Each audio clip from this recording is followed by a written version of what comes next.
ಯಾರಿಗೂ ಗಾಬರಿ ಬೇಡ. ಇದು ಪ್ಯೂರ್ಲಿ ಪಕ್ಷದ ಸಂಘಟನೆ ವಿಚಾರ.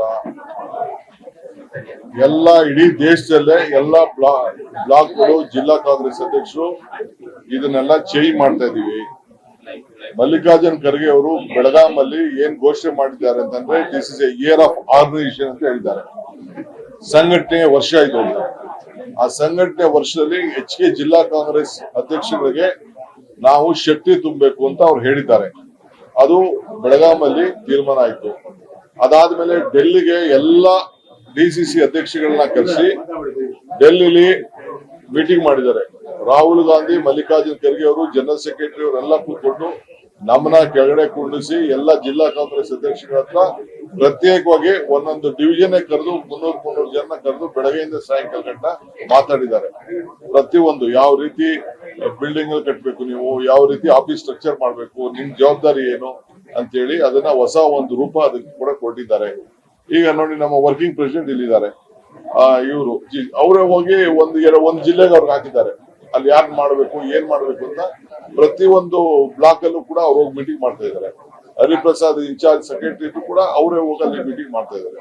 ಹಂಗೆ ನಾವು ಕೂಡ ಇಲ್ಲಿ ಕೆಲವು ಟೀಮ್ ನ ಲೋಕಲ್ ಟೀಮ್ ಕಳಿಸ್ತಾ ಇದ್ದೀನಿ, ಎಲ್ಲಾ ಕಡೆನೂ ಕಳಿಸ್ತಾ ಇದ್ದೀನಿ. ಬೆಂಗಳೂರು ನಗರಕ್ಕೂ ಕೂಡ ಒಬ್ಬ MLA ಇನ್ನೊಂದು ಖಾಲಿ ಇರೋ ಕ್ಷೇತ್ರಕ್ಕೆ ಇನ್ಚಾರ್ಜ್ ಹಾಕಿದೀವಿ. ನಾವು ಇಲ್ಲೂ ಕೂಡ ಇನ್ಚಾರ್ಜ್ ಹಾಕಿ ಸಂಘಟನೆನ ನಾವು ಪ್ರಾರಂಭ ಮಾಡ್ತಾ ಇದೀವಿ. ನಮ್ದು ಹೊಸ ಏನು ಮುಂದಕ್ಕೆ ಏನು ಎಲೆಕ್ಷನ್ ಮಾಡ್ಬೇಕು ಅದನ್ನ ಆದಷ್ಟು ಜಲ್ದಿ ನಾವು ಅದಕ್ಕೆ ತೀರ್ಮಾನ ಮಾಡ್ತಾ ಇದ್ದೀವಿ. ಸೊ ಅವ್ರು ಬಂದಿರೋದು ಸಂಘಟನೆ ವಿಚಾರ. ಜೊತೆಗೆ ಏನಾದ್ರು ಗ್ರೀವೆನ್ಸಸ್ ಇತ್ತು ಅಂದ್ರೆ ಹೇಳಿ ಅಂತ ಅಂದ್ಬಿಟ್ಟು ಅವರು ಲೆಕ್ಕಾಚಾರ ಆಗ್ತಾ ಇದಾರೆ. ಕೆಲವೊಂದು ಇವೆಲ್ಲ ಸ್ಟೇಟ್ಮೆಂಟ್ಗಳು ಬರ್ತಾ ಇದೆ. ಅವೆಲ್ಲ ಪಾರ್ಟಿನ ಡಿಸಿಪ್ಲಿನ್ ತರಬೇಕು. ಪಾರ್ಟಿ ಡಿಸಿಪ್ಲಿನ್ ಇಸ್ ಮಾಡಿ. ಅದು ಬಿಟ್ಬಿಟ್ರೆ ಯಾವ ಲೀಡರ್ಶಿಪ್ ಚೇಂಜ್ ವಿಚಾರ ಇಲ್ಲ, ಡಿಸ್ಕಷನ್ ಇಲ್ಲ, ಏನಿಲ್ಲ. ಅವೆಲ್ಲ ಯಾರು ನಾವು ಯಾವ್ದಕ್ಕೂ ಆ ತರದಲ್ಲಿ ಯಾರು ಇಲ್ಲ. ನಮ್ಗೆ 2028 ಇಸ್ ಇಂಪಾರ್ಟೆಂಟ್ ಫಾರ್ ಅಸ್. ಯಾವ ಇಕ್ಬಾಲ್ ಹುಸೇನ್ಗೆ ನೋಟಿಸ್ ಇಶ್ಯೂ ಮಾಡ್ತೀನಿ ನಾನು. ಅವನ ನಾನು CM, ನನಗೆ ಯಾರು CM ಆಗ್ತೀನಿ ಅಂತ ನಂಗೆ ಹೇಳೋದು ಅವಶ್ಯಕತೆ ಇಲ್ಲ. ಇವತ್ತೋ ನಾಳೆನೆ ಅವ್ನಿಗೆ ನೋಟಿಸ್ ಇಶ್ಯೂ ಮಾಡ್ತೀನಿ. ಬಾಲಕೃಷ್ಣ ಹೇಳೋದು ಬೇಡ. ನನಗೆ ಯಾರು ಅದೆಲ್ಲ ಬೇರೆ ವಿಚಾರ. ಪ್ರೆಸ್ ಮುಂದೆ ಯಾರು ಹೋಗ್ಬಾರ್ದು. ನಾನು ಹೇಳ್ತಾ ಇದ್ದೀನಿ, ನೋ ಪ್ರೆಸ್. ಇಕ್ಬಾಲ್ ಹುಸೇನ್ಗೂ ಹೇಳೋದಷ್ಟೇ, BC ಪಾಟೀಲ್ಗೂ ಹೇಳೋದಷ್ಟೇ, ಯಾರು BR ಪಾಟೀಲ್ಗೂ ಹೇಳೋದಷ್ಟೇ, ಬಾಲಕೃಷ್ಣ ಹೇಳೋದಷ್ಟೇ. ಯಾರು ಇದನ್ನು ಬೇಡ, ಅವಶ್ಯಕತೆ ಇಲ್ಲ. ಮುಖ್ಯಮಂತ್ರಿಗಳು ಸಿದ್ದರಾಮಯ್ಯನವರು ಇದ್ದಾರೆ, ಅವ್ರ ಕೈ ಬಲಪಡಿಸೋದು, ನಮ್ಮ ಸರ್ಕಾರ ಕೈ ಬಲಪಡಿಸೋದು ಅಷ್ಟೇ. ನೋಡ್ರಿ, ನಾವು 1,00,000 ಕೋಟಿ ರೂಪಾಯಿ ಅಷ್ಟು ನಾವು ವೆಲ್ಫೇರ್ ಸ್ಕೀಮ್ಗೆ ಕೊಡ್ತಾ ಇದ್ದೀವಿ. ಇದು ನಿಮ್ ತಲೆಯಲ್ಲಿ ಇರ್ಬೇಕು. 54,000 ಕೋಟಿ ರೂಪಾಯಿ ಇರಿಗೇಷನ್ ಹೋಗ್ತಾ ಇದೆ, ಇದಕ್ಕೆ ಗ್ಯಾರಂಟಿ ಹೋಗ್ತಾ ಇದೆ. 19,000 ಕೋಟಿ ರೂಪಾಯಿ ಪವರ್ ಹೋಗ್ತಾ ಇದೆ. ಪವರ್ ರೈತರುಗಳಿಗೆ ಪವರ್ ಕೊಡ್ತಾ ಇದೆ. ಸೋಷಿಯಲ್ ವೆಲ್ಫೇರ್ ಸ್ಕೀಮ್ ಅಲ್ಲಿ